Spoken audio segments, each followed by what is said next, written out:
नमस्कार दर्शकों, आप देख रहे हैं MNS न्यूज। आइए देखते हैं आज की खास खबरें। पत्नी पर चढ़ाई कार, बचाने पहुंचा बेटा तो रोन कर मार डाला। गोरखपुर में पति ने अपनी पत्नी को कार से रोकने की कोशिश की। मौके पर पहुंचे बेटे ने जब अपनी मां को बचाने की कोशिश की तो पिता ने अपने बेटे को ही रोन दिया। बेटे की मौके पर ही मौत हो गई और उसकी मां गंभीर रूप से घायल है। उत्तर प्रदेश के गोरखपुर में लगातार दूसरे दिन दिल दहला देने वाली घटना हुई है। अब एक पति ने अपनी पत्नी को कार से रोकने की कोशिश की। मौके पर पहुंचे बेटे ने जब अपनी मां को बचाने की कोशिश की तो पिता ने अपने बेटे को ही रोन दिया। बेटे की मौके पर ही मौत हो गई और उसकी मां गंभीर रूप से घायल है। बेटी की शिकायत पर पिता के खिलाफ केस दर्ज किया गया है। दरअसल गोरखपुर शहर के गीड़ा में एक दिन पहले ऐसा मामला आया कि 5 साल की मासूम बच्ची स्कूल नहीं गई तो मां ने उसे चाकू गर्म कर 17 जगह पर दाग दिया। मां की करतूत को देखकर सभी हैरान हो गए। इसके बाद पति की तहरीर पर पुलिस ने पत्नी को गिरफ्तार कर विधिक कार्रवाई की। अब दिल दहला देने वाली घटना फिर सामने आई है। यूपी के गोरखपुर जिले के पिपराइच थाना क्षेत्र अंतर्गत बेलावार में बुधवार की देर रात प्रॉपर्टी डीलर ज्योति गुप्ता का पति से विवाद हो गया। इसके बाद प्रॉपर्टी डीलर ने उस पर कार चढ़ा दी। मौके पर मां को बचाने के लिए 26 वर्षीय बेटा महावीर पहुंच गया। उसको भी बेरहमी से पिता ने कार से रोक दिया।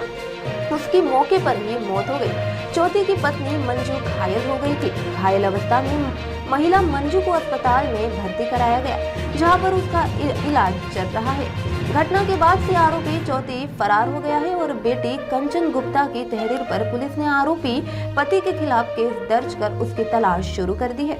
पुलिस ने बताया कि बाजगांव थाना क्षेत्र की मूल निवासी ज्योति गुप्ता पिंपराइच थाना क्षेत्र के बेलवार के मकान में बनाकर परिवार के साथ रहता है। ज्योति गुप्ता प्रॉपर्टी डीलर का काम करता है।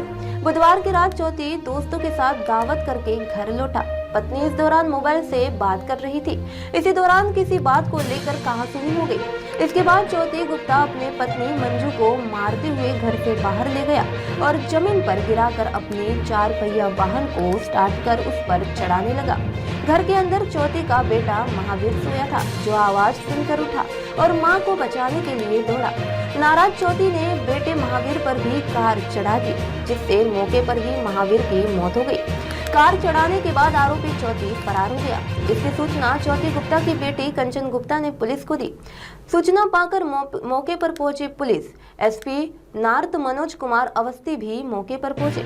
तत्काल पुलिस ने दोनों घायलों को BRD मेडिकल कॉलेज को पहुंचाया, जहां पर डॉक्टरों ने महावीर को मृत घोषित कर दिया। गोरखपुर में पति ने अपनी पत्नी को कार से रौंदने की कोशिश की। मौके पर पहुंचे बेटे ने जब अपनी मां को बचाने की कोशिश की तो पिता ने अपने बेटे को ही रौंद दिया। बेटे की मौके पर ही मौत हो गई और उसकी मां गंभीर रूप से घायल है। उत्तर प्रदेश के गोरखपुर में लगातार दूसरे दिन दिल दहलाने वाली घटना हुई है। अब एक पति ने अपनी पत्नी को कार से रौंदने की कोशिश की। मौके पर पहुंचे बेटे ने जब अपनी मां की बचाने की कोशिश की तो पिता ने अपने बेटे को ही रौंद दिया। बेटे की मौके पर ही मौत हो गई। उसकी मां गंभीर रूप से घायल है। बेटे की शिकायत पर पिता के खिलाफ केस दर्ज कर लिया गया है।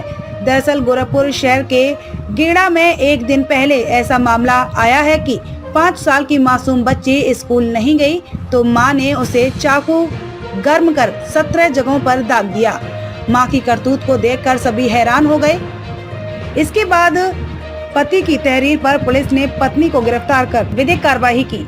अब दिल दहलाने वाली घटना फिर सामने आई है। यूपी के गोरखपुर जिले में पिपराइच थाना क्षेत्र अंतर्गत बेलवार में बुधवार की देर रात प्रॉपर्टी डीलर ज्योति गुप्ता का पत्नी से विवाद हो गया। इसके बाद प्रॉपर्टी डीलर ने उस पर कार चढ़ा दी। मौके पर मां को बचाने के लिए 26 वर्षीय बेटा महावीर पहुंच गया। उसको भी बेरहमी से पिता ने कार से रौंद दिया। उसकी मौके पर ही मौत हो गई। ज्योति की पत्नी मंजू घायल हो गई है। घायल अवस्था में महिला मंजू को अस्पताल में भर्ती कराया गया है, जहां पर उसका अभी इलाज चल रहा है। घटना के बाद से आरोपी ज्योति फरार हो गया है और बेटी कंचन गुप्ता की तहरीर पर पुलिस ने आरोपी पिता के खिलाफ केस दर्ज कर उसकी तलाश शुरू कर दी है। पुलिस ने बताया कि बांसगांव थाना क्षेत्र के मूल निवासी ज्योति गुप्ता पिपराइच का था। अब आप हमारे चैनल को आपके मोबाइल पर भी देख सकते हैं। मोबाइल ऐप पर देखने के लिए प्ले स्टोर से MNS news TV app download करें। इंस्टा, लिंक, ट्विटर, हाईकुक, फेसबुक और कई सोशल मीडिया के प्लेटफॉर्म पर हमारा चैनल उपलब्ध है। आप इसे यूट्यूब पर भी देख सकते हैं। आप हमारे चैनल को लाइव भी देख सकते हैं www.mnsnewstv.com पर। फिलहाल दर्शकों, वक्त हो चला है एक ब्रेक का। ब्रेक से लौटने के बाद देश दुनिया की तमाम खबरें देखने के लिए बने रहे MNS न्यूज के साथ। नमस्कार।